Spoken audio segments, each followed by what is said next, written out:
greenfield industrial cities are being built in the dusty heartlands of India. These smart industrial cities of tomorrow start at ground zero. Once complete, they will carry India into a new era of development. These smart industrial cities are templates for a future-ready India and will mark its rise on the global stage.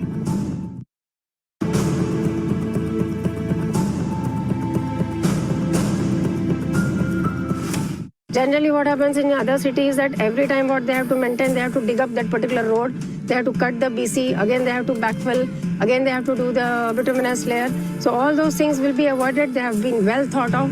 And at one single point, all the plot owners will be getting a lot of access to multiple utilities. If you see in this road itself, we are seeing multiple utilities at the back. These are the chambers. We have basically stormwater drain. That is one huge duct. We have the power duct. We have the communication duct, then we have the potable water networks, then we have the recycle networks, then we have the industrial effluent networks, and then we have the sewerage networks. So basically, I think 8 to 9 networks, ducts under the roads at one point. So the service providers will just have access to the ICT chambers. They have to just open the lid from the top and they can do their entire cabling, their maintenance. So there will be no digging further for any service provider who wants to provide services to this particular area.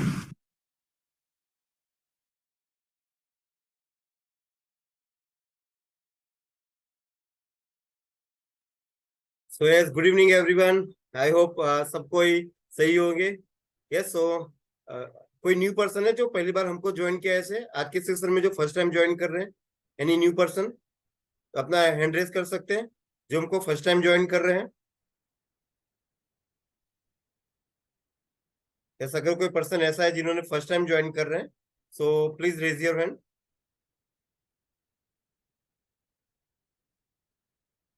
Okay, so हमारे बीच में I think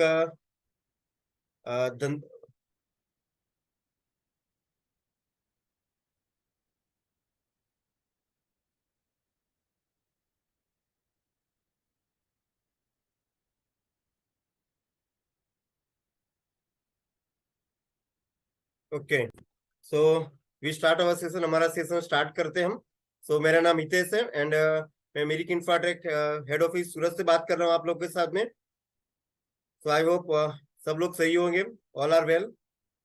so ये picture कुछ नया picture नहीं, हम सबके लिए बहुत पुराना पिक्चर हो चुका है कि किस तरीके से वर्किंग स्टार्ट हुआ था. We know everything. इसके रिगार्डिंग हमको पता है कि किस तरह से डेवलपिंग हो रहा है, पहले क्या था और अभी किस तरह से हो रहा है. राइट. सो ये पिक्चर हम देख रहे हैं. Just a minute.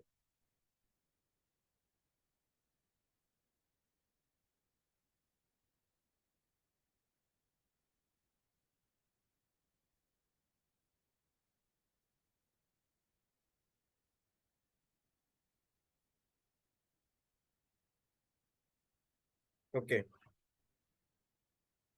सो पहले की जगह थी, देन आफ्टर ये बहुत पुराना पिक्चर हम लोग ये पिक्चर दिखा दिखा के हम लोग ने बहुत लोगों को हमने प्रमोशन भी किया है कि किस तरह की से डेवलपिंग हो सकता है.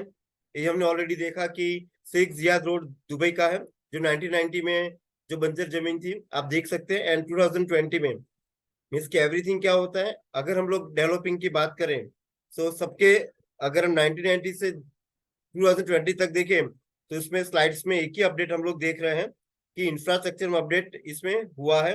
मीन्स की डेवलपिंग बहुत ही अच्छी तरह से हुआ है. अगर आप रोड का देखें तो रोड का भी डेवलपिंग हुआ है. देन आफ्टर बिल्डिंग्स भी अच्छी अच्छी बिल्डिंग्स आप देख रहे हैं, हाई राइज बिल्डिंग भी ऑलरेडी इंफ्रास्ट्रक्चर उसमें हो चुका है अगर हम दुबई की बात करें तो. बट हम लोग क्या बोलते हैं, सारा चक्कर किसका है? इंफ्रास्ट्रक्चर का है. अगर इंफ्रास्ट्रक्चर है तो एवरीथिंग इज पॉसिबल. अगर बंजर जमीन है तो उसमें कुछ हम लोग देख नहीं सकते हैं किस जमीन में हमको क्या मिलने वाला है. बट अगर आज हम धोलेरा के स्टेज की अगर बात करें तो जैसे हमने लास्ट स्टेज भी बात किया था कि कम्युनिकेशन स्टेज पे भी हम लोग वर्क कर रहे हैं. सो this is the communication stage है जो कि इंफ्रास्ट्रक्चर तो ऑलरेडी होने ही वाला है. राइट. अभी हम लोग देखेंगे कि अमेरिकन सड़कें इसलिए अच्छी नहीं कि अमेरिका अमीर है, बल्कि सड़कें अच्छी इसलिए अमेरिका अमीर है. ये ऑलरेडी हमने थॉट सारे सुने हैं. मीन्स एवरीथिंग क्या होता है, अगर इंफ्रास्ट्रक्चर सही से हो रहा है तो भी डेवलपिंग तो होने ही वाला है, भले ही वो बंजर जमीन है। बंजर जमीन अगर है तो फिर कभी ना कभी उस पर डेवलपिंग होने ही वाला है, वो डेवलप होगा ही होगा। यस, सो हम लोग बात करें कि ये जो थॉट्स है, तो यूएस के प्रेसिडेंट ने बताया हुआ था कि अमेरिका किसके लिए अच्छी है, बिकॉज उसकी सड़कें अच्छी है। अगर हम धुलेरा की बात करें तो ऑलरेडी उसकी सड़कें हम लोग देख रहे हैं किस तरीके से वर्क कर रहा है, राइट। यस, ये वो पिक्चर्स हमने लास्ट टाइम ऑलरेडी देखे हुए थे कि 1947 से 1990 तक फ्रीडम फ्रॉम सर्वरी मीन्स कि हम लोग क्या थे, हम लोग गरीबी के अंदर हमको आजादी नहीं मिली थी, जो हमको पर्टिकुलर आजादी हमको चाहिए। आजादी तो मिल चुकी थी बट एक्चुअली आजादी हमको नहीं मिली थी, बिकॉज क्या था उस टाइम पे एक्चुअली इंफ्रास्ट्रक्चर रेडी नहीं हुआ था। बट अगर हम एक्चुअली बात करें सो 1991 से 2022 में हमको इकोनॉमिकली हमको आजादी मिल चुकी थी, मीन्स कि हम अभी अपना जो भी डेवलपिंग हम स्टार्ट कर सकते हैं, ये आजादी हमको मिल चुकी है। ओके, और अभी हम लोग देख रहे हैं कि इंडिया की अगर बात करें हम, और इंडिया की भी बात करें तो भी उसमें आज हम लोग देख सकते हैं कि किस तरीके का ईच एंड एवरी स्टेट में, अगर हम डिफरेंट सिटी की बात करें, बेंगलोर ले ले, पुणे ले ले, अलग अलग सूरत की बात करें, हम हाई लेवल की सिटी सारी डेवलपमेंट हो चुकी है। यस, ये हमको क्या इकोनॉमिकली मीन्स कि हमको आर्थिक स्वतंत्रता हमको मिल चुकी है कि हम अपने हिसाब से जो भी इंफ्रास्ट्रक्चर हम लोग रेडी कर सकते हैं, राइट। तो ये कब हुआ था, 1991 से 2022 में। बट इसमें एक ही चीज दिखाई जाती है कि किसी ने भी ये विजन देखा होगा कि 1947 में भले ही हमको आजादी मिल चुकी है बट एक समय ऐसा भी आने वाला है कि इसमें इकोनॉमिकली हमको आजादी मिलने वाली है। बट उसके लिए क्या किया होगा, किसी ने भी पर्टिकुलर एक पर्सन ने विजन देखा होगा, तो हमको भी इंडिपेंडेंट इंडिया के लिए हमने कभी न कभी विजन देखा होगा। तो अगर कोई भी इंफ्रास्ट्रक्चर हम करते हैं उसके सबसे पहले क्या होती है, थॉट्स होते हैं। किसी पर्सन ने सोचा हुआ होता है कि किस तरीके से डेवलपिंग होने वाला है, एंड आने वाले समय में ये डेवलपिंग 100% होने ही वाला है। इसके लिए क्या करना पड़ेगा, हमको विजन लेकर चलना पड़ेगा। जो कि अगर हम बात करें तो विजन कब देखा गया था, तो इंडिया का जापान का जब ज्वाइंट वेंचर हुआ था 2006 की अगर बात करें तो इंडिया एंड जापान के बीच में 90 बिलियन यूएस डॉलर का वेंचर ऑलरेडी हुआ था 2006 में। ओके, ऑलरेडी कमिटमेंट हो चुका था इंडिया जापान के बीच में, but actually 90 billion US dollar का इन्वेस्टमेंट भी हो चुका था। ये कब हुआ था, लेकिन उन्होंने तो विजन देखा होगा कि आने वाले समय में इस तरीके से हम लोग डेवलपिंग इंफ्रास्ट्रक्चर रेडी करने वाले हैं। तो बाद में हम देख सकते हैं कि India first largest infrastructure development project जिसकी हम बात कर रहे हैं आज की डेट में, सो डीएमआईसी हम बात कर रहे हैं।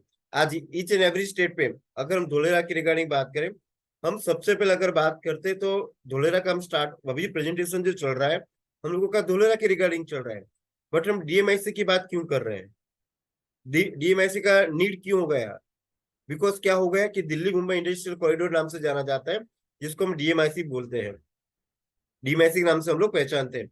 उसका रीजन एक ही है, अगर उसका भी टाइमलाइन फिक्स है कि 2008 से लेकर 2024 तक इसको एनी हाउ कंप्लीट करना ही है, क्योंकि नितिन गडकरी सर जो अपने मिनिस्टर है वो उस पर पहले फोकस करते हैं कि रोड इंफ्रास्ट्रक्चर में डिले नहीं होना चाहिए, और उनको इस तरीके के रोड चाहिए कि पर्टिकुलर टाइमलाइन में वो फिनिश होने ही चाहिए, एंड उसकी क्वालिटी भी मेंटेन होनी चाहिए।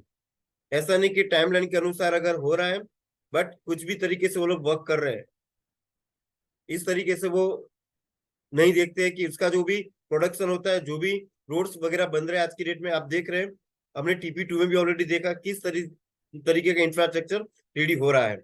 अगर हम डीएमआईसी की बात करें, so increase the GDP in double digits. अगर हम डीएमआईसी की बात करें तो ये क्या कर रहा है, क्योंकि जीडीपी में भी ये ग्रोथ कर रहा है। अब जीडीपी कौन सी बला का नाम है वो भी हम लोग देखते हैं, जो हमने लास्ट टाइम ऑलरेडी देखा था कि जीडीपी को डीएमआईसी कैसे ग्रोथ करने वाला है। जो दिल्ली मुंबई इंडस्ट्रियल कॉरिडोर की हम बात करें, सो एक्चुअली हम देखेंगे कि जीडीपी है क्या, व्हाट इज जीडीपी। सो हम देखेंगे what is the GDP, GDP है क्या, and why is it important to measure GDP, को जीडीपी का मेजरमेंट क्यों किया जाता है वो भी हम देखेंगे, और इसका इंपॉर्टेंट इतना क्यों है, and how is it calculated, ये कैलकुलेट कैसे होता है वो भी हम देखेंगे, and what are the factors that influence GDP. GDP में जो ग्रोथ होता है, अप डाउन होते हैं, तो इसमें इसके फैक्टर्स कौन कौन से हैं वो भी हम देखेंगे कि व्हाट इज जीडीपी, जीडीपी है क्या। सो जीडीपी में अगर हम बात करें इंग्लिश में, जिसका फुल फॉर्म है ग्रोस डोमेस्टिक प्रोडक्ट। अब ग्रोस डोमेस्टिक प्रोडक्ट अगर हिंदी में हम लोग कहें सकल घरेलू उत्पाद, मीन्स इसका प्रोडक्शन कहाँ पे होता है, अपने इंडिया में ही, जो कि पर्टिकुलर जीडीपी वो उसको हम लोग काउंटिंग में लेते हैं, मीन्स सकल घरेलू उत्पाद, मीन्स कि इसका जो प्रोडक्शन वगैरह होता है वो कहाँ पे होगा, वो अपने इंडिया में ही होगा। That's why we can say gross domestic product के नाम से पहचाना जाता है। बट हम लोग देखें, why is it important to measure GDP, GDP को इतना इंपॉर्टेंट क्यों मेजरमेंट में क्यों यूज करते हैं, क्यों कहा गया है, इतना इंपॉर्टेंट क्यों है, सो हम लोग देखेंगे।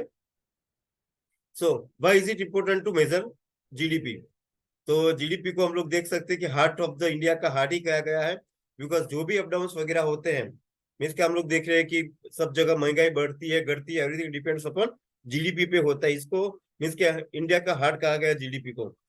मीन्स के जीडीपी के अगर हम लोग मेजरमेंट करें तो ग्रोस डोमेस्टिक प्रोडक्ट के नाम से जाना जाता है।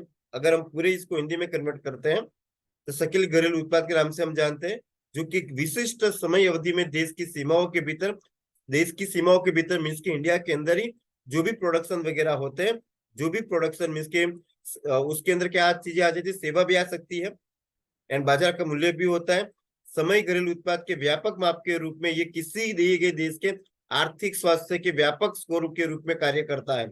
Not only India but all over India की अगर बात करें, ऑल ओवर वर्ल्ड की बात करें, तो सभी जगह पर्टिकुलर अपना जीडीपी होता ही होता है। उनका मेजरमेंट वो इस तरीके से करते होते हैं, मीन्स कि मेरे स्टेट में या मेरी कंट्री में किस तरीके से प्रोडक्टिविटी हो रही है, राइट।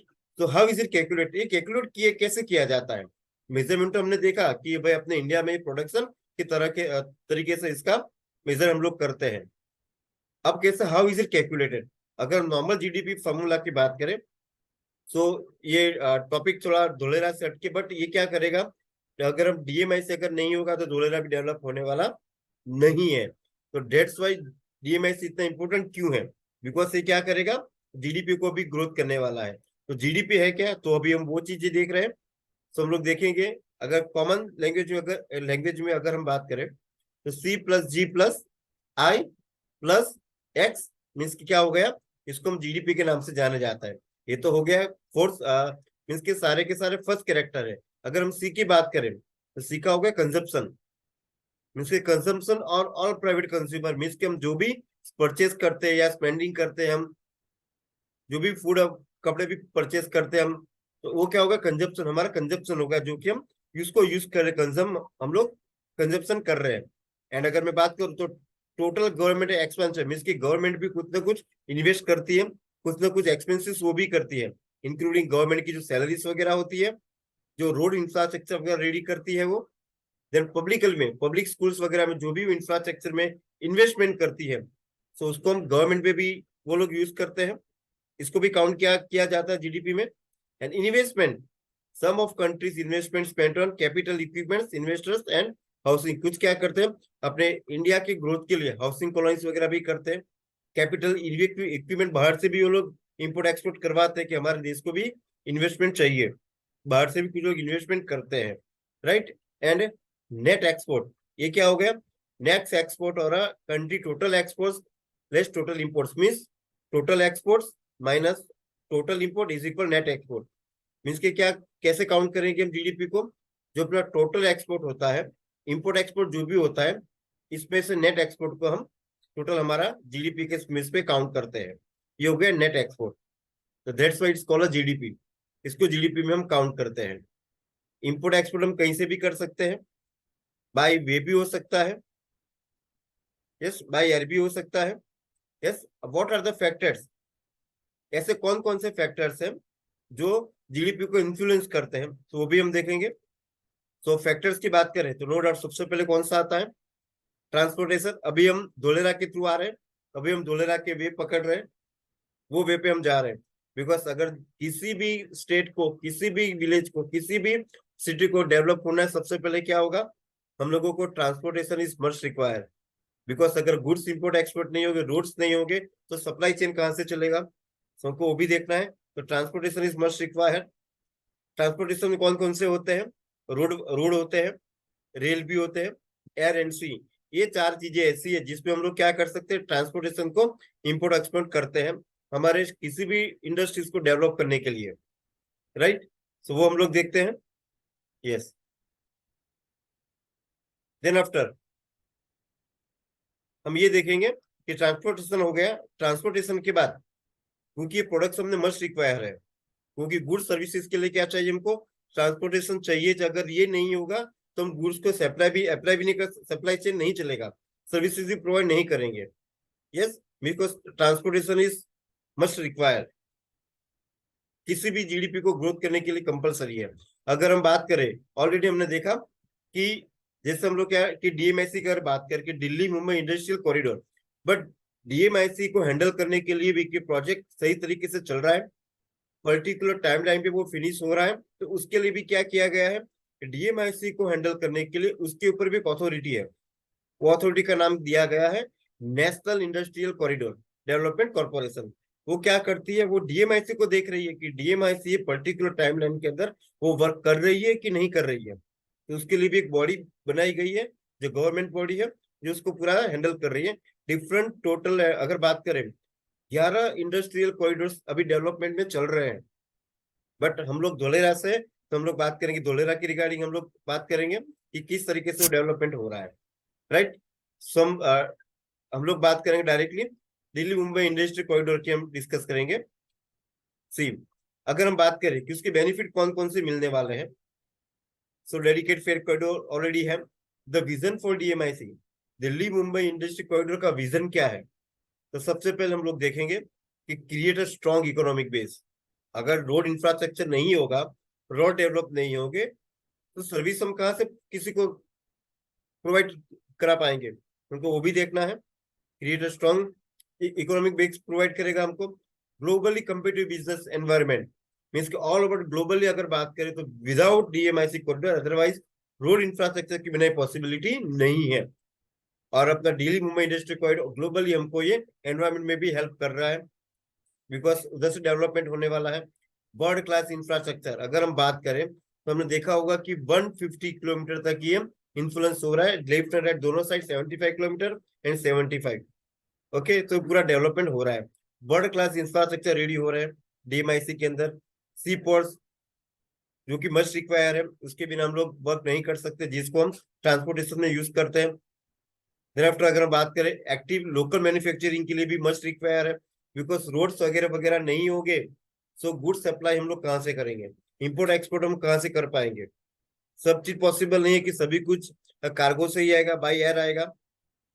यार हम लोग सी पोर्ट का यूज कर सकते हैं, that's why road seats must require, road infrastructure must require हमारे लिए है। रोड एंड रेल कनेक्टिविटी, जो कि हम फ्रेट कॉरिडोर की बात करें तो हमको ऑलरेडी ये मिलने वाला है। धोलेरा की बात करें तो डोमेस्टिक इंटरनेशनल एयरपोर्ट कनेक्टिविटी के लिए भी हमको क्या चाहिए, road infrastructure must require. Reliable power and other equality social, ये भी हमको क्या कहाँ पे मिलने वाली है, जो भी डीएमआईसी के कॉरिडोर रेडी हो रहा है, ये सारे विजन हमको मिलने वाले, सारे फैसिलिटीज हमको मिलने वाली है। Yes, employment opportunities means already अगर इतनी बढ़िया डीएमआईसी कॉरिडोर की बात करें तो एम्प्लॉयमेंट अपॉर्चुनिटी भी मिलने वाली है। धोलेरा की अगर बात करें या डीएमआईसी कॉरिडोर की बात करें, without employment, without main power के बिना पॉसिबल नहीं है। अगर मेन पावर चाहिए तो क्या होगा, एम्प्लॉयमेंट भी, जॉब भी क्रिएट होने वाला है। और जॉब के लिए क्या चाहिए, एम्प्लॉयज चाहिए। तो ये बहुत बड़ा अपॉर्चुनिटी है जो कि हमको बेनिफिट्स इसका मिलने वाला है। ओके, एंड कवरिंग 6 स्टेट्स को पूरा कवर कर रहा है डीएमआईसी कॉरिडोर की बात करें तो, एंड 24 प्रपोज्ड नोड्स है। ओके, जो कि 6 स्टेट्स को कवर कर रहे हैं। एंड डीएमआईसी लेंथ की अगर बात करें तो 1504 किलोमीटर से लेकर 150 किलोमीटर तक की डेवलपमेंट हो रहा है, अगर लेंथ की बात करें तो। इस तरीके से पूरा डीएमआईसी रेडी हो रहा है। Yes, and DMIC length Gujarat की, बिकॉज हम गुजरात की अगर बेनिफिट्स की अगर बात करें, अभी हम लोग क्या करते हैं कि हम लोग अपना बेनिफिट्स की ज्यादा देखते हैं कि भाई ये सारे चीजें मेरा बेनिफिट कहाँ पे है, राइट। तो डीएमआईसी का लेंथ ऑलरेडी 1504 किलोमीटर में तो है ही, बट सिर्फ गुजरात को ही हम लोग देखेंगे 553 किलोमीटर, 37% किसको मिल रहा है, 6 गुजरात को ही मिल रहा है। एंड वो भी 6 नोड्स इंक्लूडिंग धोलेरा एसआईआर को मिल रहा है, में कि जो अहमदाबाद से होके पास हो रहा है। यस, मीन्स कि हमारे लिए बहुत ही बड़ी अपॉर्चुनिटी है। सिर्फ डीएमआईसी कॉरिडोर की हमने डिस्कस किया, बिकॉज इसके बिना धोलेरा डेवलप होने वाला नहीं है, राइट।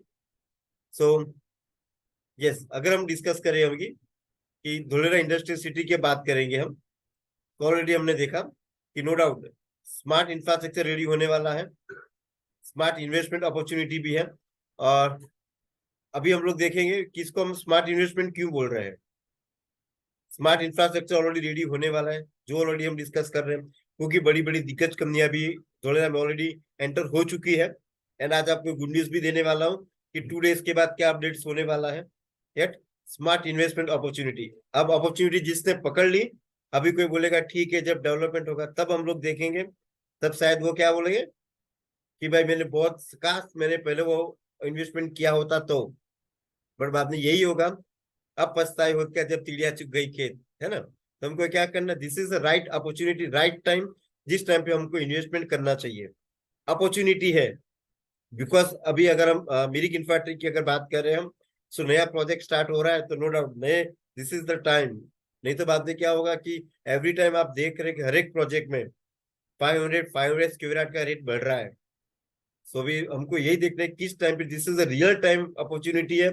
सो मैं ईच एंड एवरी पर्सन को बोलूंगा कि अगर कोई न्यू पर्सन ज्वाइन किए हैं, this is the right time to invest. Yes, and super smart returns, 100% returns मिलने वाले हैं। तो किसी ने भी अगर 2015, 16, 17 में इन्वेस्टमेंट किया होगा, क्योंकि बहुत सारे हमारे सीनियर्स है जिन्होंने 5 से 6 साल पहले इन्वेस्टमेंट किया होगा, तो ऑलरेडी वो जानते हैं कि उन्होंने 4000, 4500 रेट से उन्होंने स्क्वायर यार्ड से उन्होंने इन्वेस्टमेंट किया था। बट आज उसी का रेट 6000 स्क्वायर यार्ड पे पहुंच चुका है अगर इंडस्ट्रियल की बात करें तो। So that's why this is the right time, this is the right time to investment. Opportunity है, आपको अपॉर्चुनिटी को मिस नहीं करना है। अब डेवलपमेंट प्लान की अगर हम बात करें एंड एक्टिवेशन एरिया की बात करें, जो कि हमारे लिए क्या एक सैंपल रेडी हो चुका है। अगर TP1 TP2 की बात करें तो एक्टिवेशन एरिया की अगर हम डिस्कस करेंगे, सो DSIR already Dholera special investment region already हमने देखा कि टाउनशिप प्लानिंग 6 टाउन प्लानिंग में डेवलपमेंट हो रहा है। अभी हम लोग देखेंगे कि फेज 1 की अगर बात करें तो 2012 से 2022 तक ऑलरेडी रेडी। अगर हम बात करें TP2 की रोड इंफ्रास्ट्रक्चर की अगर बात करें तो ऑलरेडी कंप्लीट हो चुका है।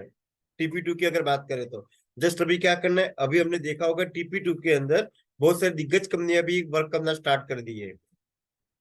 यस, अगर फेज अलग अलग टीपी वाइज वर्क हो रहा है, 6 टीपी वाइज प्लानिंग हो रहा है। एंड टोटल डेवलपमेंट एरिया कितना है, 570 स्क्वायर किलोमीटर में टोटल डेवलपमेंट एरिया जो धोलेरा के DSIR को मिलने वाला है। बाकी का जो 400 समथिंग जो डेवलपमेंट एरिया है वो इन फ्यूचर वो पूरा भी ग्रीन एरिया रहेगा, बट इन फ्यूचर अगर नीड्स हुई तो उसको भी गवर्नमेंट वो यूज करेगी, जो गवर्नमेंट के अंडर में ही रहेगा। Right, yes. तो ऑलरेडी हमने देखा कि एक्टिवेशन एरिया जो ऑलरेडी सबने विजिट किया है 22.5 स्क्वायर किलोमीटर में है। तो इसका अगर इसकी विजिट करने ही हम लोग जाते, जो लास्ट टाइम में गया हुआ था बिफोर 10 डेज मैंने भी विजिट किया था, हम लोगों को सिर्फ एक्टिवेशन एरिया का विजिट करने में 1.5 आवर लगे थे।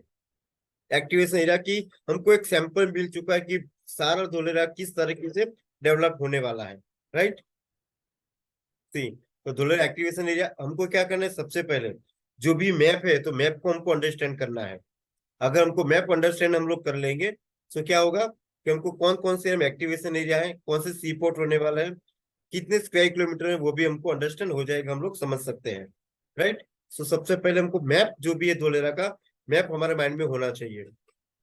अगर मैप के साथ में किसी के साथ प्रेजेंटेशन करेंगे तो उसको पता चलेगा, बिकॉज मैप पर्टिकुलर कोई पर्सन रेडी नहीं करता है, वो गवर्नमेंट की बॉडी रेडी करती है। तो मैप ऑलरेडी रेडी हो चुका है कि किस तरीके से डेवलपमेंट होने वाला है।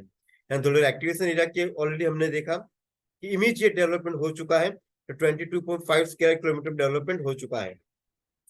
यस, सी अगर ऑलरेडी हम सबने विजिट किया ही है, roads and service utilities plan की अगर बात करें कि किस तरीके से जो डेवलपमेंट हुआ है, मीन्स के सारे, मैं अगर TP2 में खुद ही मैंने जाके एक्टिवेशन एरिया में जाके देखा, ओवरहेड एक भी केबल्स हमको नहीं दिख रहे थे। मीन्स के सारे जो इंफ्रास्ट्रक्चर रेडी हुए थे वो कहाँ पे रेडी हुए थे, सारे के सारे अंडरग्राउंड ही है। आप ये पिलर, आप जो ये टनल्स वगैरह देख रहे हैं, सो मैं मेरे ट्रस्ट के में टनल्स के अंदर जाके भी देखा कि रियल में टनल्स है।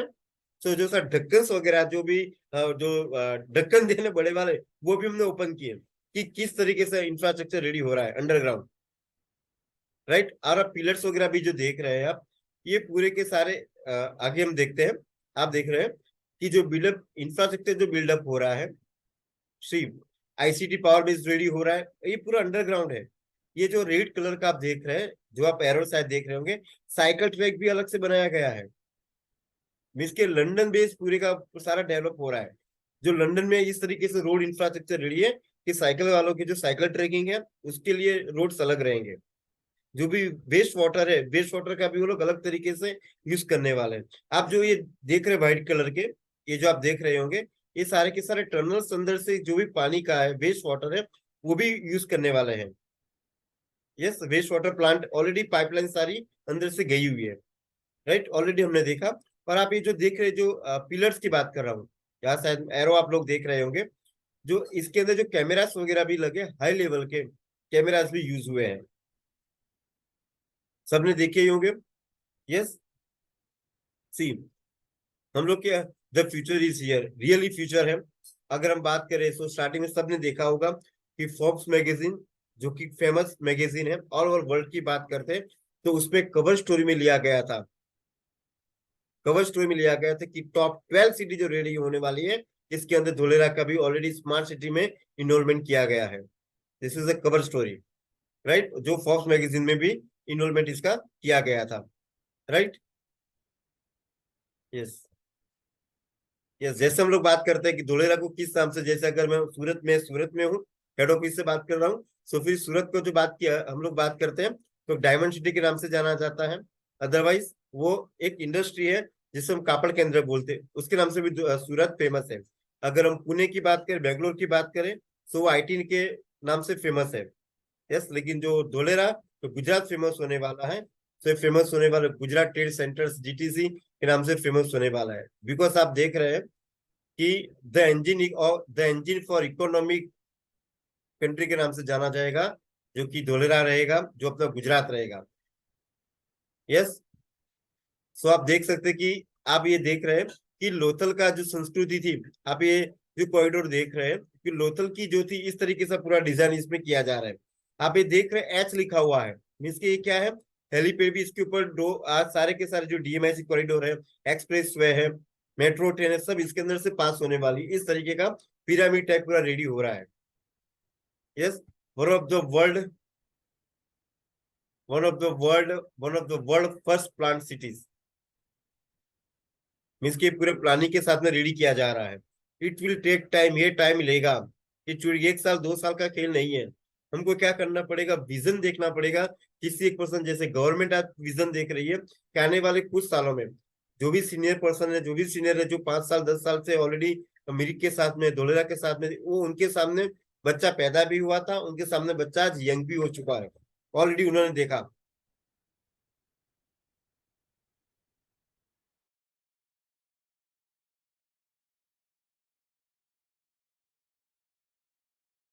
ओके, सो यस, अभी हमने देखा कि किस तरीके से वर्क रेडी हो रहा है।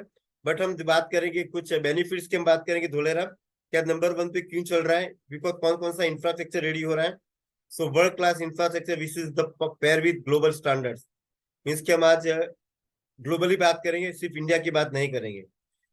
Yes, world class infrastructure ready होने वाला है। ऑलरेडी हमने देखा कि को बड़ी बड़ी दिग्गज कंपनियां आ चुकी है, जो कि प्रोडक्टिविटी अपना स्टार्ट कर चुकी है। हैवी इंजीनियरिंग इकोसिस्टम भी आ रही है इन द स्टेट, धोलेरा के अंदर वो अपना वर्क स्टार्ट कर रही है। ये सारी चीजें क्यों है, हमको धोलेरा में इन्वेस्टमेंट क्यों करना चाहिए, ये क्या कर रहा है, सारी चीजें आपको क्यों बताई जा रही है कि आपका विजन क्लियर हो। जो भी न्यू पर्सन अगर गेस्ट है, उन्होंने ज्वाइन किया है, मीन्स कि आप लोग जो भी इन्वेस्टमेंट कर रहे हैं राइट टाइम पे कर रहे हैं। आप जो अगर न्यू पर्सन प्रेजेंटेशन देख रहे हैं, this is the right time, because क्या हो रहा है, अभी कंपनियां आ रही है, मैन्युफैक्चरिंग अपना स्टार्ट कर रही है। दिस इज कम्युनिकेशन बेस, ये कम्युनिकेशन बेस है। लैंड परचेज हो चुकी है, मिरिक इंफ्राटेक के पास बहुत सारी लैंड बैंक है। सो आने वाले अगर बात करें 5 से 10 साल तक देखने की रिक्वायरमेंट नहीं है, ऑलरेडी मिरिक के पास लैंड बैंक है। तो हमको क्या करना है, जो भी कंपनियां इन्वेस्टमेंट कर रही है धोलेरा में, अगर हम एसआईआर की बात करें तो ये सारी दिग्गज कंपनियां इसके अंदर आ रही है, जो कि फास्टली आ रही मैन्युफैक्चरिंग अपना वो स्टार्ट कर रही है। सेकंड चीज, धोलेरा में इन्वेस्टमेंट क्यों करना चाहिए। सो this is the Gujarat manufacturing and engineering sector contributor, जो कि 27% वो कंट्रीब्यूट करने वाली है धोलेरा में। गुजरात का ऑल इन इंडिया की बात करें तो जीडीपी को ग्रोथ करने में 27% धोलेरा हमको हेल्प करने वाली है। इतनी दिग्गज कंपनी मैन्युफैक्चरिंग करने वाली है, अलग अलग प्रोडक्टिविटी करने वाली है, तो जो कि क्या करेगा, डायरेक्टली वो जीडीपी पे भी इफेक्ट करने वाला है, राइट। तो हमको देखना है। एंड आप देख सकते हैं already power supply from day 1 99.9% मिलने। किस तरीके से अगर मैं बात करूं, अगर मैं वेदांता फॉक्सट्रॉट की बात करूं, जो कि ऑलरेडी उन्होंने अपना डेवलपमेंट स्टार्ट कर चुके हैं, मीन्स के क्या होगा, अगर एक चिप रेडी होता है, बिकॉज मैं आईटी फील्ड से हूँ तो डायरेक्टली आपसे डिस्कस करूंगा कि अगर एक चिप रेडी करते, अगर उसमें पावर सप्लाई का भी एक चिप रेडी करते, पावर सप्लाई माइक्रो सेकंड का भी अगर पावर सप्लाई की डिसकनेक्टिविटी होती है तो उनको लाखों करोड़ों का लॉस होता है। दैट्स वाई क्या करें, उनको 100% प्योर कंटिन्यू उनको इस तरह की बिजली सप्लाई चाहिए, पावर सप्लाई चाहिए, 99.9% उनको चाहिए, तब जाके मैन्युफैक्चरिंग कर सकती है। तो सारी जगह उनकी एक बॉडी आई जो ऑलरेडी विजिट कर चुकी है, उनकी डेडिकेटेड टीम होती है बड़ी दिग्गज कंपनियां की, जो सबसे पहले आके विजिट करती है कि वो कहाँ पे उनको इन्वेस्टमेंट करना है और क्यों करना चाहिए। There after they start the investment, उसके बाद वो इन्वेस्टमेंट करना स्टार्ट करती है। यस, अभी हम लोग देखेंगे कि as per the Gujarat solar policy 2021 में ऑलरेडी हमने विजिट किया है कि किस तरीके से solar power plant already ready हो चुका है, consume up to 100% of the solar power generated, means के 100% सोलर पावर से ही जनरेट होने वाला है। अगर हम एसआईआर की बात करें, इंडस्ट्री को जो power supply out, of the द 5000 megawatt solar power plant, 1000 megawatt already awarded to, means की सारी कंपनियां ऑलरेडी आ चुकी है। Tata power solar, Vena energy, ReNew power, ये सारी कंपनी ऑलरेडी वर्क करना स्टार्ट कर चुकी है। ऑलरेडी हम देख रहे हैं कि 300 मेगावाट ऑलरेडी डेवलपमेंट हो चुका है। सब लोगों ने हमने विजिट भी किया है कि किस तरीके का डेवलपमेंट उधर हो रहा है सोलर पावर प्लांट का, जो कि टाटा कंपनी कर रही है। और उसका मैन्युफैक्चरिंग जो भी है, रिन्यू पावर क्या कर रही है, जिसको प्लेट्स चाहिए तो प्लेट का मैन्युफैक्चरिंग भी वो रिन्यू पावर उधर से ही कर रही है, राइट। सेकंडली, पांचवी चीज हम देखेंगे कि आपको धुलरा में निवेश क्यों करना चाहिए। बिकॉज अगर हम बात करें बाकी के जैसे हमने ऑलरेडी, मैं आपको एक गुड न्यूज देने वाला हूँ, जिसकी ऑलरेडी हमने सारण के एग्जाम्पल अभी हमने देखा है कि नैनो पावर प्लांट का हमने एग्जाम्पल देखा, राइट, क्योंकि 35% चीपर लैंड अभी उसको प्रोवाइड हो रही है। तो दैट्स वाई ऑल द कंपनियां, जो भी बड़ी दिग्गज कंपनियां हैं, वो धोलेरा में इन्वेस्टमेंट करने स्टार्ट कर चुकी है। ईवी इलेक्ट्रॉनिक्स का जमाना आने वाला है, इलेक्ट्रॉनिक व्हीकल का। तो ऑलरेडी हमने देखा है कि किस तरीके का इन्वेस्टमेंट ऑलरेडी पर्टिकुलर हर 1 या 2 किलोमीटर्स पे ईवी मैन्युफैक्चरिंग जो अगर बात करें तो उसके प्लांट्स लगने वाले हैं। अगर बात करें कि अगर हमको रिचार्ज करना है, डायरेक्टली हम खुद से रिचार्ज कर सकते हैं। अगर हम होटल्स वगैरह की बात करें, ऑलरेडी हमने ईवी मैन्युफैक्चरिंग हमने देखा है, जो कि ये सिस्टम ऑलरेडी डेवलपमेंट हो चुका है, राइट, इलेक्ट्रॉनिक वाहन के लिए, व्हीकल्स के लिए। अगर हम बात करें तो top state in leads index, अगर हम कार्गो की बात करें, सी पोर्ट की अगर बात करें, सो उद्योगों के लिए गुजरात का मुख्य मूल्य प्रस्ताव से इस भारत और विशेष इसकी कनेक्टिविटी है। क्यों? क्योंकि भी सी पोर्ट हमको मिल रहा है, आयात और निर्यात के लिए, इंपोर्ट एक्सपोर्ट के लिए हमको इसका बेनिफिट मिलने वाला है। अगर आठवीं बात करें, so this is the main thing, जो कि एक ही चीज ऐसी है जो कि Dholera international airport is set to become Gujarat largest airport, Asia का सबसे बड़ा अगर बात करें airport, will also serve the cargo movement of DSIR, means के कार्गो मूवमेंट किसके लिए रिक्वायरमेंट है, बिकॉज जो भी मैन्युफैक्चरिंग होने वाली है, इंपोर्ट एक्सपोर्ट होगा, तो cargo it's must require, because कुछ चीजें ऐसी प्रोडक्टिविटी होने वाली है, उनको जो बोलते हैं रो मटेरियल उनको मस्ट रिक्वायर होती है कुछ ही समय पे। इसका ऐसा नहीं कि उनको 10 to 12 या 15 आवर्स के बाद उनको चाहिए। कुछ रो मटेरियल्स ऐसे होते हैं जो उनको एट अ टाइम रिक्वायरमेंट होती है, जो कि कार्गो से उनको वो सारे बेनिफिट्स मिलने वाले हैं, right. And this is the main thing. अगर हम देखें, so Gujarat receive FDI worth 15.6 billion between, कब तक ऑलरेडी इसका हो चुका है, वित्त वर्ष 2019-20 में उच्चतम राष्ट्रीय वृद्धि ऑलरेडी डेवलपमेंट हो चुका है, ग्रोथ हमने देखा ही है। हाँ, कुछ पेंडेमिक आए थे, उस टाइम में थोड़ा लॉस हुआ था, जो कि डाउन गया था, बट FDI में 240% का ऑलरेडी ग्रोथ हो चुका है। यस, एंड आने वाले फ्यूचर में मनचाहा बेनिफिट हमको इसका मिलने वाला है। एंड ऑलरेडी हमने देखा कि वाटर ट्रीटमेंट प्लांट हमने ऑलरेडी विजिट भी किया है। से क्या होने वाला है कि मीन्स के आने वाले 100 साल का भी उन्होंने एक सर्वे किया हुआ है कि आने वाले 100 साल में, पिछले 100 साल में कितनी बारिश हुई थी और धोलेरा में किस तरीके का मीन्स के हमने देखा कि बाढ़ भी आई थी, उस टाइम पे बहुत ही लॉस भी हुआ था। बट उसी की तरह सर्वे में तो क्या हुआ था, सर्वे में पाया गया इस तरीके का मैन्युफैक्चरिंग किया गया है कि वाटर ट्रीटमेंट प्लांट रेडी हो रहा है कि अगर मान लो कि कंटिन्यू भी बारिश हो, मुंबई से अगर 2 टाइम भी अगर बारिश हो कि धोलेरा में SIR में बारिश स्टॉप होने मीन्स के पानी स्टोर होने वाला है। यस, किस तरीके का स्टोर होने वाला है वो भी हम देखेंगे। एंड यस, अगर हमने ऑलरेडी देखा कि वेदांता फोक्सकॉन ने ऑलरेडी वर्क स्टार्ट कर लिया है, जिसको हम लोग बोलते हैं कि सेमीकंडक्टर सिटी से भी जाना जाएगा, अगर धोलेरा की हम बात करें तो चीपेस्ट सिटी के नाम से भी जाना जाएगा। यस, एंड आपको धोलेरा में निवेश क्यों, बहुत सारे बेनिफिट्स है, क्योंकि 12 से 30 बेनिफिट्स तो है, इसके अलावा भी बहुत सारे बेनिफिट्स हमको मिलने वाले कि क्यों हमको धोलेरा में निवेश करना चाहिए। तो ये क्या करेगा, एक 28% इंडिया फार्मा एक्सपोर्ट्स मीन्स के फार्मास्यूटिकल्स कंपनियां भी मीन्स के हमने देखा कि ऑलरेडी IT सेक्टर्स भी आ रहे हैं, फार्मास्यूटिकल्स कंपनियां भी आ रही है, इंजीनियरिंग कंपनियां भी आ रही है।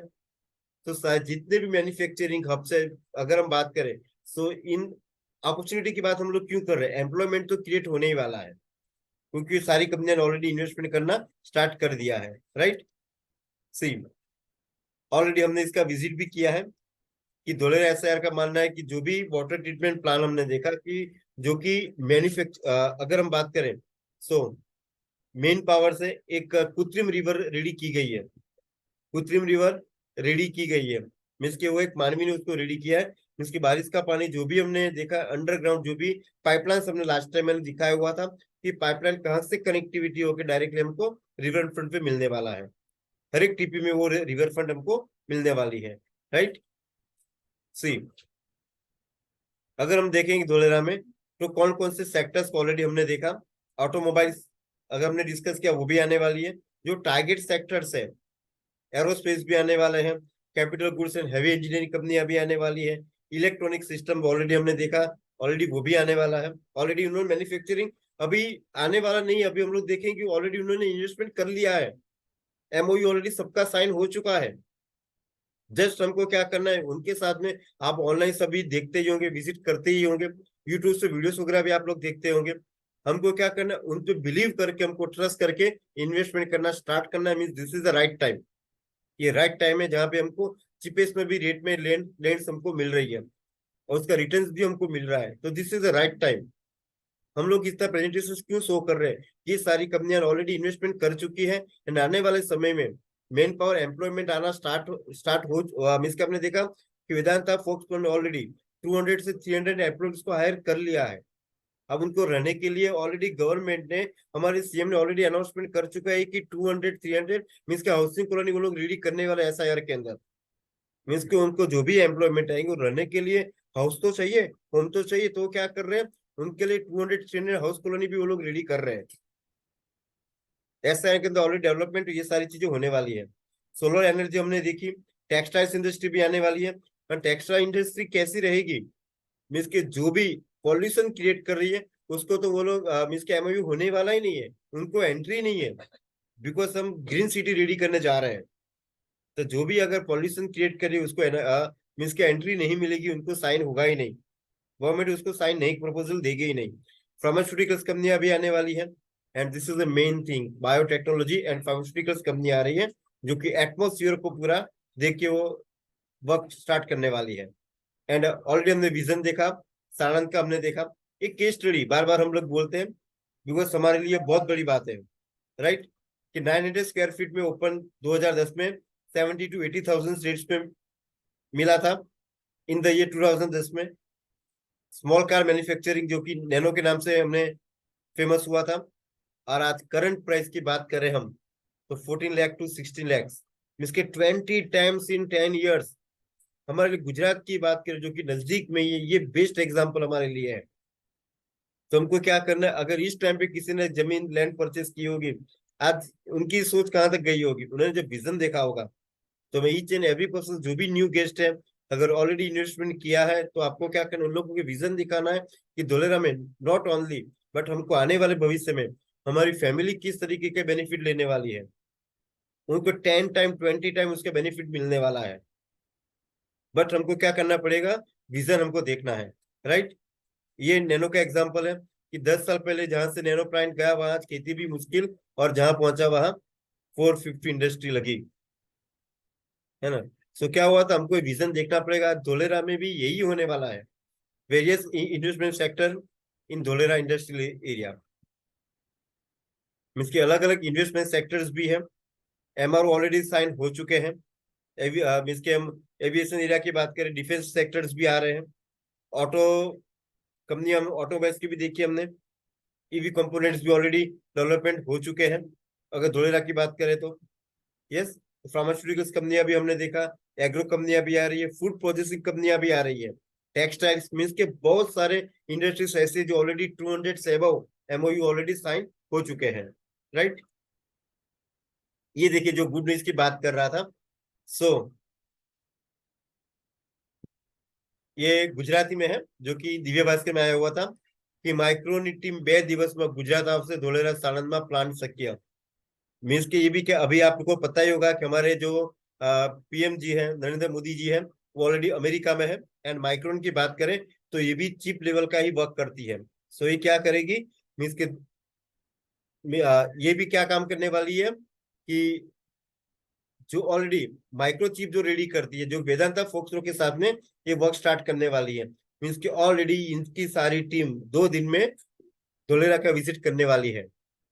सेमीकंडक्टर चिप प्लांट માટે 20,000 કરોડનું વધુનું, मीन्स कि 20,000 से भी ज्यादा करोड़ का इन्वेस्टमेंट करने वाली है सेमीकंडक्टर चिप के लिए। वो भी किसके साथ में, वेदांता फोक्सरो के साथ में ही वो स्टार्ट करने वाली है।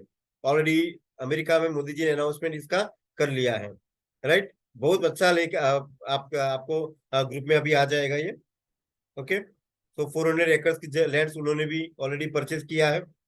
अगर मैं बात करें, अगर रिटर्न्स की बात करें, इन्वेस्टमेंट की अगर हम बात करते हैं, तो हमको धोलेरा की हम लोग डिस्कस क्यों कर रहे हैं, बहुत सारे सेक्टर्स है जहां पे हम लोग इन्वेस्टमेंट कर सकते हैं, डिफरेंट डिफरेंट वेज है। जैसे इंश्योरेंस का भी है, जहाँ की अब रिटर्न 6% पर एनम हमको मिलता है, बट उस रिस्क कवर तो होता है, बट रिटर्न आप देख सकते हैं कि किस तरीके का रिटर्न हमको मिल रहा है। नो डाउट हम लोग कुछ बॉन्ड भी शेयर मार्केट में भी हम लोग इन्वेस्ट करते हैं, बट उसके अंदर क्या रिस्क है, मे भी क्या होता है कि 6% से कम भी मिल सकता है। अगर मैं आज की बात करूं तो निफ्टी आज 13,000 से हाई पे चला गया। आज आप लोग कल न्यूज में आपको देखने के लिए मिलेगा कि निफ्टी आज हुआ, पहले डाउन जा रहा था, बट आज क्या हुआ, वो 13,000 से भी ज्यादा अप में चला गया निफ्टी। आज की शेयर मार्केट की बात करें, मैं जो 2:30 बजे की बात कर रहा हूँ, इतना अप में गया था निफ्टी के शेयर्स, बट वो टेम्पोररी परमानेंट नहीं है। एक बार हमको मिल गया, नेक्स्ट टाइम क्या होगा, उसके अंदर भी रिस्क है, रिटर्न हमको मिलते हैं। अगर हम गोल्ड सिल्वर की बात करें तो 10% उसका रिटर्न मिलता है, बट उसके अंदर भी रिस्क है कि भाई अप डाउन होता रहेगा, इसका गारंटेड नहीं है। ये भी कैलकुलेटर होता है कि भाई ये तोले का भाव इस तरीके का जा रहा है, ओके। थोड़ा हम फास्ट चलेंगे बिकॉज यस, स्टॉक मार्केट जो कि हमने ऑलरेडी डिस्कस किया, निफ्टी का हमने आज डिस्कस किया, ऑलरेडी 13,000 शेयर उसके 13,000 से अब चले गए, बट उसमें भी क्या रिस्क है। बहुत लोग आपने देखा होगा कि इसकी वजह से क्या हो रहा है, मीन्स के सारे सेक्टर्स में इन्वेस्टमेंट में रिस्क तो है, रिस्क तो लेना पड़ेगा, बट किस तरीके का रिस्क हमको लेना चाहिए। अब ये होगा कि नहीं होगा, वो बोलते हैं ना इफ और बट्स, मीन्स के यस और नो, हो भी सकता है शायद नहीं भी होगा। बट अगर हम बात करें म्यूचुअल फंड की, अगर बात करें उसमें भी 12% रिटर्न तो है, बट इसमें हाई रिस्क है। इसमें भी म्यूचुअल फंड में भी हाई रिस्क हम लोग देख सकते हैं कि शायद उसका रिटर्न हमको मिला, शायद 2 या 3% भी जा सकता है। जब हम लास्ट ईयर की बात करें तो उसका ग्रोथ नहीं हुआ था एसआईपी का, राइट। अभी हम लोग सेविंग बैंक में भी हम लोग रखते हैं, है ना, उसका रिटर्न पर एनम 6% है, हाई रिस्क है उसका भी। हाँ चलो, उसका डबल, जिसके 6% हमको मिलेगा, बट कितना वेट करना पड़ेगा हमको, वो तुमको कहाँ पे डिफरेंट डिफरेंट वेज तो है, सभी में रिस्क है, बट हमको this is the right way. अगर हमको इन्वेस्टमेंट करना चाहिए तो द आर्ट ऑफ एप्री मीन्स का आपका 100% लेट्स का जो भी, अगर हम लैंड में इन्वेस्टमेंट करते हैं तो उसका एप्रिसिएटिंग हमको मिलता ही मिलता है 100%। हमको इन्वेस्टमेंट कहाँ पे करना चाहिए, बिकॉज हम लोग बोलते हैं कि इसका रेट कितना हाई जाएगा। जैसे हम नैनो का एग्जांपल हमने साड़न का देखा कि 10 to 20 टाइम इसका इंक्रीमेंट हो चुका है, एप्रिसिएटिंग हो चुका है, जो क्या नॉर्मल नॉर्मल इंसान इन्वेस्टमेंट नहीं कर सकता है। मीन्स कि क्या कहा गया लैंड का मतलब, land always appreciate never depreciate. Means के लैंड का रेट ऑलवेज हाई में जाता है, कभी वो डाउन आता ही नहीं है। So this is the right time to investment, हमको राइट टाइम पे इन्वेस्टमेंट लैंड में ही करना चाहिए। यस, क्योंकि हम देखेंगे कि 65-6% ग्रोथ हो चुका है 10 ईयर्स में, जीरो रिस्क है। जस्ट 10 ईयर्स की अगर हम बात करें तो 2012-2022 में कोई एक भी एग्जांपल बताइए जहां पे किसने लैंड परचेस किया है, उसका लैंड का डेप्रिसिएशन होता हुआ है कि उसका रेट डाउन में गया है। कोई भी एग्जांपल बताइए ऑल ओवर वर्ल्ड में। बिकॉज क्या होता है, अगर लैंड में इन्वेस्टमेंट करते हैं तो हाई में जाने ही वाला है, तो कभी डिप्रिसिएट नहीं होता, डाउन में नहीं जाता है। ये जस्ट लास्ट 10 ईयर्स का एग्जाम्पल हमने देखा, राइट। सो अगर हम बात करें मिरिक इंफ्राटेक के, हमारे साथ इन्वेस्टमेंट क्यों करना चाहिए, तो your wealth creator, no doubt 100% आपको डिप्रिसिएशन होने वाला नहीं, एप्रिसिएशन आपको मिलने वाला है। एंड अगर अभी की बात करें, गारंटेड आपको 5 to 10% मिलने ही वाला है। बट क्या करना पड़ेगा, जैसे आगे मैंने बात किया, विजन देखना पड़ेगा। अगर विजन नहीं देखेंगे तो नहीं चलेगा। अगर आप कोई सोच रहा है 1 या 2 साल में, तो इन्वेस्टमेंट मत करो। डायरेक्टली मैं ऑनलाइन बात कर रहा हूँ, 1 या 2 ईयर्स के विजन लेके चल रहे हो। अगर विजन देखना है 5 से 10 साल के लेके चलो, आपकी आने वाली जनरेशन जो भी रहेगी 100% उसका 10, 20, 30 टाइम्स उसको उसका रिटर्न मिलने वाला है आने वाले 5 से 10 साल की। अगर आपको जैसे एग्जांपल्स देखना है, जब 5 साल वेट करो, आपको उधर से ही पता चलेगा कि नहीं, अगर मैं 5 साल से 10 साल भी अगर इन्वेस्टमेंट करूंगा तो मुझे उसका एप्रिसिएशन कितना मिलने वाला है। यस, यानी वी आर हम लोग क्या ऑफर कर रहे हैं, आपने ऑलरेडी सब विजिट किया है आप लोग ने। रेसिडेंशियल प्लॉट्स हमारे पास ओपन प्लॉट्स हैं, ओके, जो कि डिफरेंट डिफरेंट बंगलोस टाइप में भी है, रो हाउस में भी है। Then after industrial open plots भी है जहाँ पे इन्वेस्टमेंट कर सकते हैं आप फॉर वेयर हाउस में। यस, एंड आप देख सकते हैं कि दिस इज नियरेस्ट की बात करूं मैं, जो कि हमारे आपने एयरपोर्ट से है, राइट। एंड अगर मैं बात करूं जो कि एक्सप्रेस वे से अगर बात करें हम लोग, तो नियर अबाउट 500 मीटर में ही है, okay, right. Commercial open plots भी है, okay. Open land bank means की अगर बात करें तो 100+ acres already open land bank है। इसके लैंड बैंक में किसी को टेंशन वाली बात नहीं है। जैसे ये प्रोजेक्ट फिनिश होता है, we have already land bank, हमारे पास लैंड बैंक है। जो ऐसा नहीं कि कब तक ये चलेगा, रिटर्न्स कब तक मिलेगा। सो आगे हम डिस्कस करते हैं इसका भी कि किस तरीके से अवर यूएसपी क्या है। हमारा मेन यूएसपी की अगर बात करें, स्पेशल व्हीकल की बात करें, हम लोग जैसे आपने अमाउंट देते हैं तो विद इन 15-20 डेज में हम आपको क्विक दस्तावेज करके दे देते हैं। बट वो कब करना होगा, आपकी फुल अमाउंट आपकी जब तक आप सबमिट नहीं होगा, अकाउंट्स में नहीं दिखेगा, तो आपके पोर्टफोलियो में नहीं आएगा, तब तक आपको दस्तावेज भी नहीं होगा। तो क्या करना पड़ेगा आपको, सबसे पहले आपको फुल पेमेंट आपको पे करना पड़ेगा, आपकी रजिस्ट्री आपकी रेडी हो जाएगी। क्योंकि दस्तावेज जितने भी हमारे प्रोजेक्ट है, NNOC टाइटल क्लियर है। सबसे पहले हम क्या देखते हैं कि सर्वे नंबर कौन सा है, NNOC टाइटल क्लियर है, तो you can purchase the land, आप लैंड परचेज कर सकते हैं, राइट। अभी हम आगे देखेंगे कि यस, फ्री साइट विजिट, हम फ्री साइट विजिट करवाते हैं, pickup and drop facility already है, okay. As sure this is the main thing कि 1.5% मंथली इनकम फॉर 60 मंथ तक हम लोग प्रोवाइड कर रहे हैं। ये BPI बिजनेस प्रमोशन इंसेंटिव है। मीन्स क्या, मानो कि आपने एक फ्लैट ले लिया, इन्वेस्टमेंट कर लिया, और आपको बैंक की आपको बैंक को पे करना पड़ेगा इंटरेस्ट। बट इधर क्या हो रहा है, आपने जहां पे इन्वेस्टमेंट किया, तो इन्वेस्टमेंट कंपनी ही जहां पे आपने इन्वेस्ट किया है वही आपको 1.5% BPI प्रोवाइड कर रही है, बिजनेस प्रमोशन इंस्टीट्यूट आपको दे रही है, वो भी 60 मंथ तक देगी। मीन्स का आपको 90%, फॉर एग्जाम्पल आपने 10 लाख अगर इन्वेस्टमेंट किया है, तो 60 मंथ की अगर बात करें तो 9 लाख आपको रिटर्न फिर से मिल रहा है 1.5% के काउंटिंग से अगर डिस्कस करें तो, right. 30 days money back guarantee है। आपने देखा, विजिट किया, सब कुछ किया, अच्छा नहीं लगा तो हम आपकी जो भी अमाउंट है हम आपको रिफंड कर देंगे। बट एक ही चीज है कि आपकी ऑलरेडी एंट्री आपकी चढ़नी नहीं, अगर एंट्री आपकी ऑलरेडी हो चुकी है तो सॉरी टू से आपको इतना अमाउंट नहीं मिलेगा, कुछ काट पीट के आपको मिलता है। Yes, and this is the main thing. अगर आप जैसे हमने बताया कि ऑलरेडी अगर आप किसी को प्रोजेक्ट के बारे में बताते हैं आपके आजू बाजू, आपके पड़ोसी में, आपके पड़ोसी की बात करें, आपके फैमिली मेंबर्स में, आपके रिश्तेदारों में, अगर आप किसी को बताते हैं कि अगर अलग अलग जगह इन्वेस्टमेंट करते हैं, अगर हम धोलेरा में इन्वेस्टमेंट करते हैं, हमको कितना एप्रिसिएशन मिलने वाला है, बट उसके लिए क्या करना पड़ेगा, सबसे पहले हमको इन्वेस्ट करके उनको बताना पड़ेगा कि देखो भैया मुझे इस तरीके का एप्रिसिएशन मुझे मिल रहा है, मेरा 1.5% एवरी मंथ मुझे मिल रहा है। यस, तो we Dholera ideal location already हमारा है, डिफरेंट डिफरेंट सी। अगर बात करें तो हम लोग की जो भी प्रोजेक्ट्स हैं, सो एबीसी बिल्डिंग से 8 किलोमीटर के डिस्टेंस पे ही है, एंटरटेनमेंट जोन 5 किलोमीटर के डिस्टेंस पे है। यस, अगर हम बात करें तो इंटरनेशनल एयरपोर्ट जस्ट 3 किलोमीटर के डिस्टेंस पे ही है, एयरपोर्ट की बात करें तो। और यही एक प्रोजेक्ट ऐसा है जो हमको इसका 5 टाइम देके जाएगी। Yes, only international airport, malls, hotels, resorts वगैरह 2.5 किलोमीटर पे ही आपको मिलेंगे। जितने भी हमारे ओवरऑल प्रोजेक्ट्स है उसके रिगार्डिंग हम लोग डिस्कस कर रहे हैं। ऐसा नहीं कि सारे प्रोजेक्ट हमारे 15 से 20 किलोमीटर के डिस्टेंस पे है।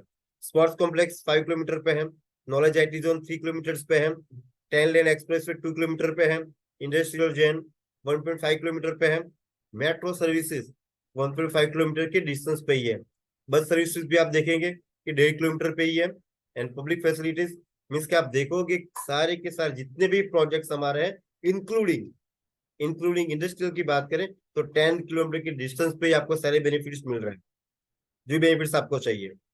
सिम एंड मिरिक इंफ्राटेक की अगर बात करें तो ऑलरेडी हमारे बिजनेस की बात करें 6 कंट्रीज में चल रहे हैं, 16+ स्टेट्स में ऑलरेडी मिरिक इंफ्राटेक फेमस हो चुकी है, जा चुकी है। एंड 60+ सिटीज में ऑलरेडी मिरिक इंफ्राटेक ने अपना झंडा गाड़ दिया है, सबको बेनिफिट्स मिल रहा है, राइट। अभी इन्वेस्टमेंट कब करना चाहिए, इतना सबको हो गया, but this is the right time, जैसे हमने बताया, at the time when scheme is announce. अभी इन्वेस्टमेंट कब करना चाहिए, व्हेन टू इन्वेस्ट, जब अनाउंसमेंट हो चुका तब। When development work start, development start होगा तब करना चाहिए, कि सिटी ऑपरेशन हो जाएगी तब करना है, तो वो हमको देखना है, राइट। सो आपको कब करना है, जब जैसे ही अनाउंसमेंट होता है तभी हमको इन्वेस्टमेंट कर लेना चाहिए। And this is the main thing, don't wait to buy real estate and wait. Means आप लैंड में इन्वेस्टमेंट कर लीजिए, उसके बाद में क्या करना है, आपको वेट करना है, right.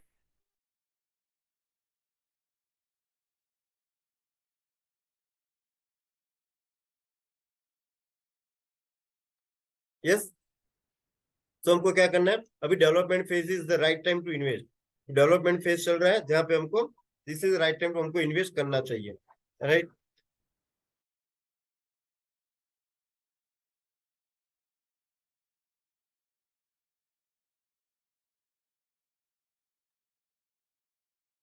Yes, we need your support, so let's move on together.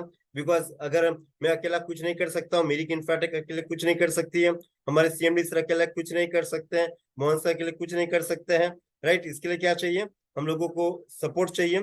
आप लोगों का सपोर्ट रहेगा सो इजीली हम लोग वर्क कर सकते हैं।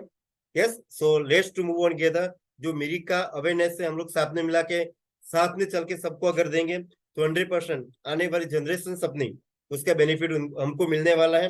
नॉट ओनली अस, हमको तो बेनिफिट मिलेगा, बट आने वाली जनरेशन को भी ये बेनिफिट मिलने वाला है, right. So thank you all of you, आप लोग ने इतनी पेशेंस से देखा, आप लोग ने सुना, so thank you. This is the today's presentation, so once again thank you all of you. So